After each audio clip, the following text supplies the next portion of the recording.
Aleluias.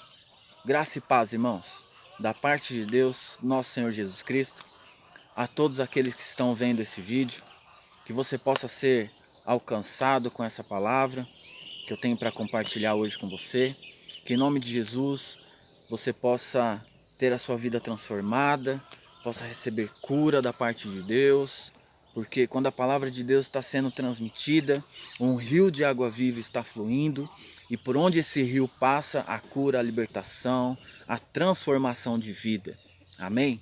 Então, eu estou aqui hoje gravando esse vídeo para continuar compartilhando a respeito da igreja primitiva, assim como eu fiz no primeiro vídeo, falando a respeito da mensagem, do fundamento da mensagem dos apóstolos, a qual era responsável por milhares de conversões. E eu quero continuar falando, só que hoje eu quero falar sobre a principal marca que aquela igreja desenvolveu, a principal característica que eles tiveram, que era também responsável pelo acréscimo diariamente de vidas, de almas. E eu queria já começar falando a respeito da carta que o apóstolo Paulo escreveu à igreja de Éfeso. No capítulo 5, está escrito assim, verso 1: Portanto, como filhos amados de Deus, imitem-no em tudo o que fizerem.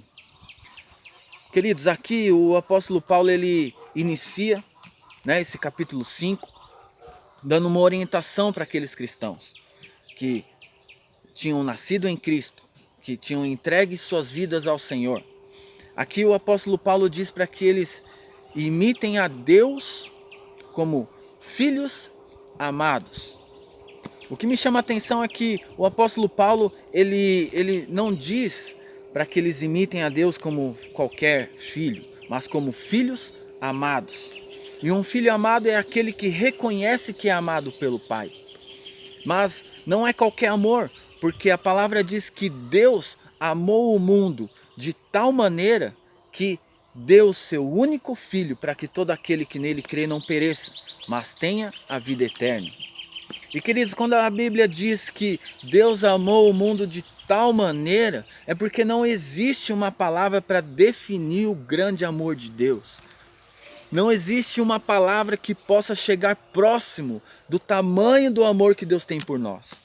E a nossa mente não tem condições naturais de compreender esse amor. Aleluias. O amor de Deus é tão grande que chegou ao ponto dele entregar o seu próprio filho por nós. E tamanho esse amor que levou Deus a entregar o seu filho, para que todo aquele que nele crê não pereça, mas tenha a vida eterna. E o mais impressionante é que Deus ele não entregou o seu filho por alguém que merecesse. Porque eu e você não merecíamos. Na verdade, nós não merecíamos nada. Mas Deus nos amou de tal maneira que ele deu o seu filho por nós.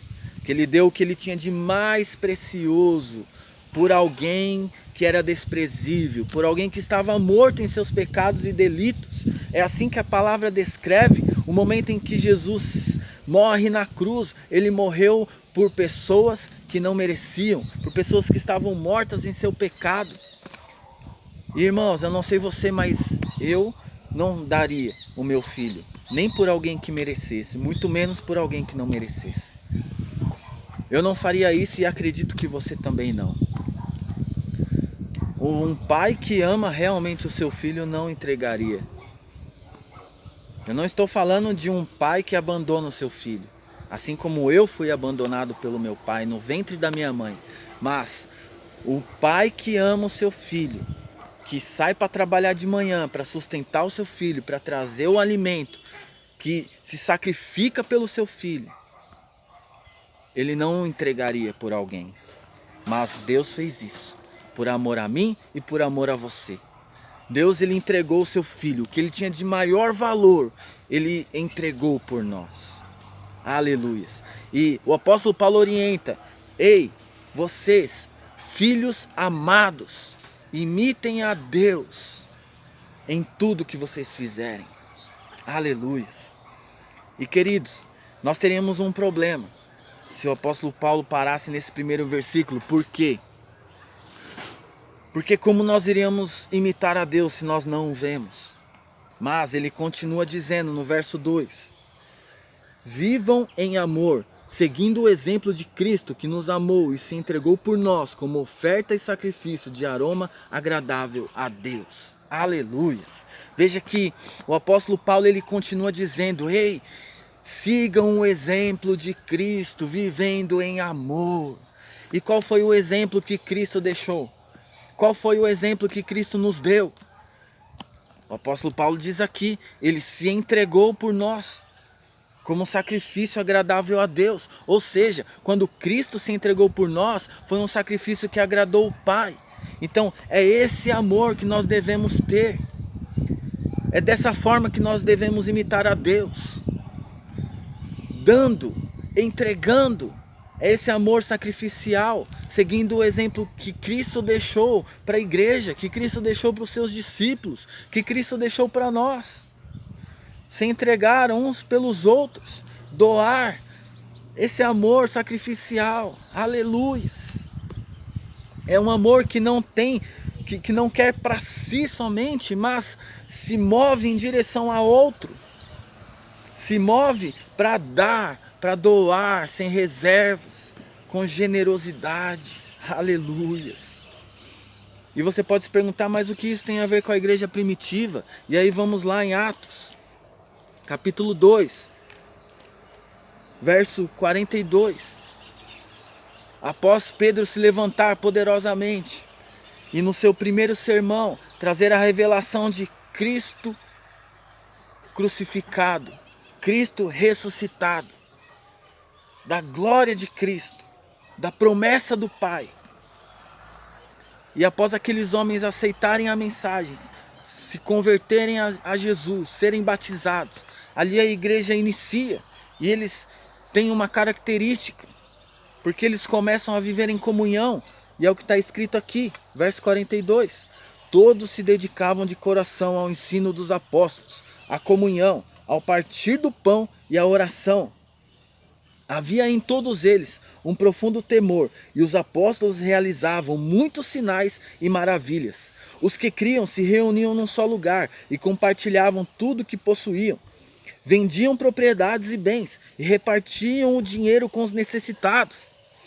Adoravam juntos no templo diariamente, reuniam-se nos lares para comer e partiam o pão com grande alegria e generosidade, sempre louvando a Deus e desfrutando a simpatia de todo o povo. E a cada dia o Senhor lhes acrescentava aqueles que iam sendo salvos. Aleluias! Glória a Deus por essa palavra. Aqui nós vemos que quando a igreja inicia, eles têm uma característica. Eles se reuniam, eles partiam do pão todos os dias. Eles tinham comunhão uns com os outros. Eles louvavam a Deus, eles adoravam a Deus. Todos os dias eles tinham essa prática. Eles se dedicavam ao ensino dos apóstolos, à doutrina dos apóstolos. E a doutrina dos apóstolos não era nada mais do que Cristo como fundamento. Não era nada mais do que Jesus, o exemplo que Jesus deixou, o amor ao próximo, o amor sacrificial. Era isso que eles se dedicavam. E veja que a principal característica dessa igreja era sim a generosidade, era o partilhar dos seus bens com os necessitados, a ponto da Bíblia dizer que naquela época, naquela igreja, no início da igreja não havia nenhum necessitado entre eles. Porque se havia um pobre, o irmão via a necessidade daquele irmão que estava ali, ele ia, vendia sua casa, vendia sua propriedade, vendia seu campo e dividia com eles. E supria a necessidade daquele irmão. E queridos, não é que um cristão tinha duas casas e ele vendia uma e ficava com a outra, não. Se ele tinha duas casas, ele vendia as duas casas e dividia o dinheiro com os necessitados. Se ele tinha um campo, ele pegava esse campo, vendia o campo e dividia com os necessitados. A ponto de não haver ninguém no meio deles necessitado. E ali já eram mais de 3.000 homens. E a palavra diz que foi sendo acrescentado a cada dia, cada dia, cada dia, e acrescentando mais e mais. E eles viviam dessa forma. Mas até chegar ao ponto da Bíblia dizer que um homem e uma mulher, um homem chamado Ananias, junto com a sua esposa Safira, eles tiveram a brilhante ideia de vender a sua propriedade, e ali eles decidiram pegar parte do valor, guardar para si e chegar diante dos apóstolos com uma outra parte do valor e dizer que aquilo era correspondente à propriedade toda. E ali eles concordaram entre si, e a palavra diz que Ananias foi. E quando ele chegou diante do apóstolo, ele entrega aquele valor, que não era o valor total, mas ele diz para o apóstolo: ó, aqui está todo o valor da propriedade que eu vendi. E, irmãos, a pior besteira, o pior engano que você pode cair é tentar enganar um homem de Deus, alguém que tem o Espírito Santo.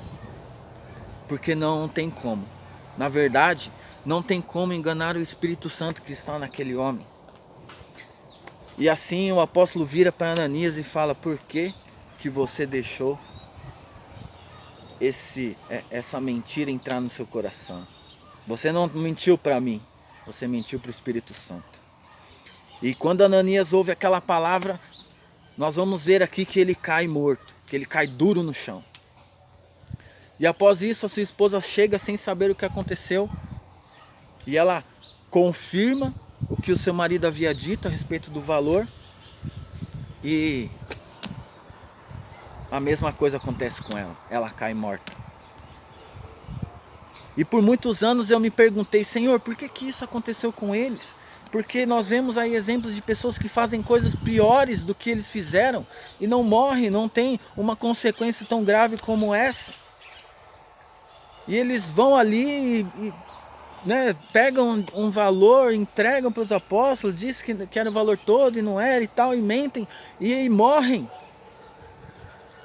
E por muito tempo eu fiquei sem essa resposta, até vi muitos pregadores falando sobre isso, mas nada foi muito satisfatório à dúvida para corresponder à pergunta que eu tinha.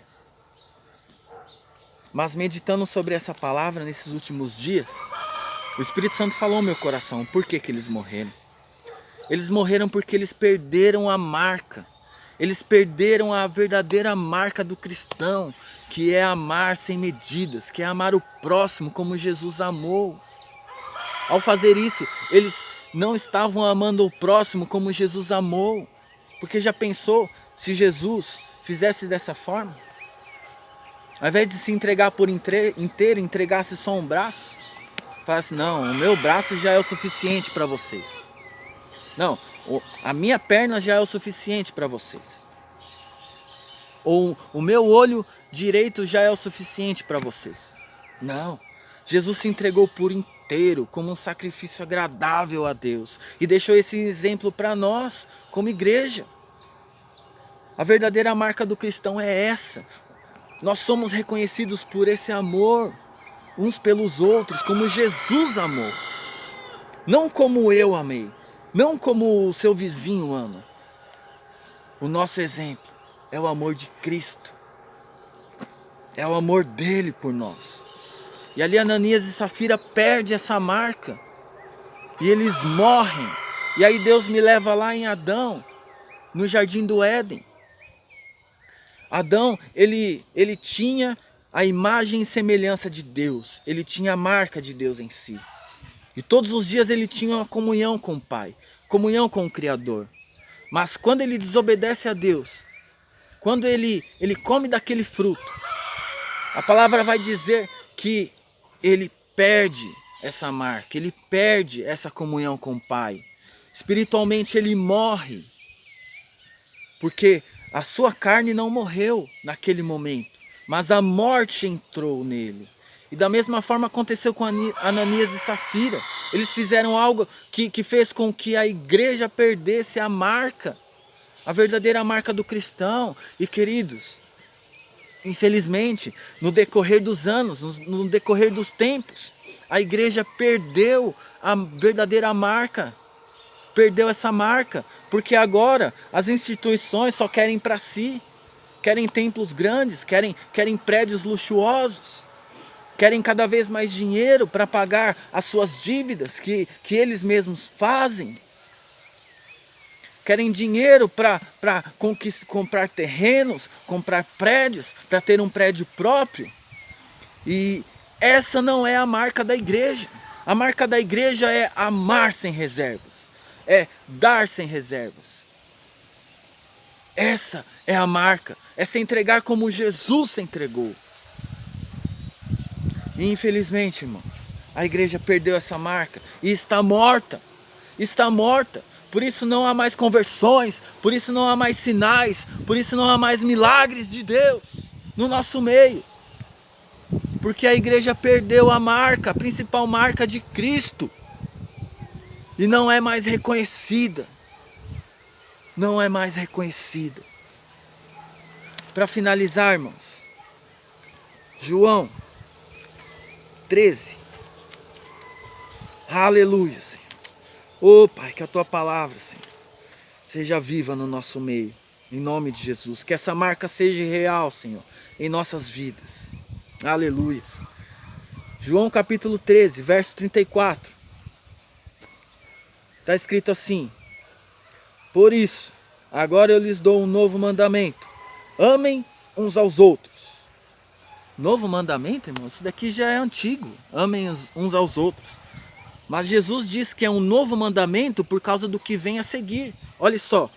Assim como eu vos amei, vocês devem amar uns aos outros. E seu amor um pelos outros provará ao mundo que são meus discípulos. Aleluias! Olha isso aqui. Essa é a principal marca pelo qual você será reconhecido. É o amor uns pelos outros, mas não é qualquer amor. É o amor que Cristo nos amou. É esse amor que Ele entregou, que Ele deixou como exemplo para nós. É esse amor pelo qual nós vamos ser reconhecidos como verdadeiros discípulos de Cristo. A igreja será reconhecida quando ela exercer esse amor que Cristo nos amou, se entregando por nós como um sacrifício vivo. A igreja precisa se entregar. A igreja precisa suprir as necessidades dos necessitados, dos pobres. Porque há muitos pobres, porque há muitos necessitados, porque agora dízimo e oferta é só para pagar a conta de prédio. Porque agora dízimo e oferta é só para satisfazer o desejo de líderes gananciosos. Queridos, os irmãos lá da igreja, eles vendiam tudo que eles tinham e depositavam aos pés dos apóstolos. E o que os apóstolos faziam? Eles dividiam entre os cristãos, entre aqueles que iam se chegando à igreja e tinham suas necessidades. Aleluia. A minha oração é para que nós venhamos restaurar essa marca em nossas vidas, se entregando uns pelos outros. A minha oração é para que a igreja volte a ter essa marca e se entregar verdadeiramente para aqueles que são mais necessitados, irmãos. Não vamos permitir que essa marca seja enterrada, porque se isso realmente acontecer, a morte estará à nossa porta. A igreja vai continuar morta por causa disso. Assim como aconteceu com Ananias e Safira, isso acontecerá conosco também. Então, irmãos, que a nossa luta seja para que essa palavra, esse livro, o Evangelho do Reino, chegue aos corações, traga conversão, traga transformação de vida. Esse é o nosso propósito como cristãos. Se entregar por amor a essa palavra, por amor a Deus, imitando Ele como filhos amados que somos. Aleluia. Queridos, se essa palavra falou ao seu coração, deixe o seu joinha, porque você vai estar ajudando o reino de Deus a se expandir. Se inscreva no canal, porque esse canal ele nasceu com um propósito simplesmente de transmitir a palavra de Deus simples. Por isso que esse vídeo não tem edição. A única edição que eu coloco aqui é no início e no final. para eu dar um play e para eu dar um stop. Só isso. Meu objetivo não é trazer um monte de edição aqui, não. Eu quero que a palavra de Deus seja transmitida de forma mais simples, de forma mais pura, como ela é. E não é com a minha sabedoria, porque sabedoria não tenho nenhuma, a não ser a que vem do Espírito Santo, que Ele define sobre a minha vida. Então, irmãos, eu glorifico a Deus pela sua vida, por você ter ficado até o final nesse vídeo. Seja grandemente abençoado, altamente favorecido e profundamente amado pelo nosso Senhor. Amém? Deus abençoe.